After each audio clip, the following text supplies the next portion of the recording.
నిన్న పార్లమెంట్లో రాజ్యసభలో కేంద్ర హోంశాఖ మంత్రి అమిత్ షా గారు చేసిన వ్యాఖ్యలు నిజంగా కూడా హోం మంత్రి స్థానంలో ఉండి ఆయనకి ఆ వ్యాఖ్యలు చేయడం తగదు. నిజంగా కూడా ఆయన భారత జాతికి అంతా కూడా క్షమాపణ చెప్పాలా. అలా ఈరోజు విపక్షాలన్నీ కూడా నిరసనలు ముమ్మరం చేస్తున్న తరుణంలో ప్రధానమంత్రి గారు అంబేద్కర్ గారి మీద అపారమైన గౌరవం ఉన్నట్టు వల్లలేని ప్రేమ వల్లపోస్తూ ఉన్నారు.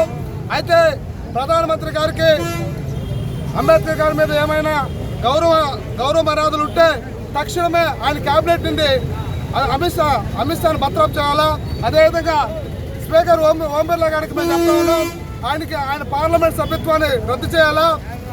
ఇవన్నీ రద్దు చేసినప్పుడే మీకు అంబేద్కర్ గారి మీద గౌరవం ఉందనేసి మేమందరం కూడా నమ్ముతాము.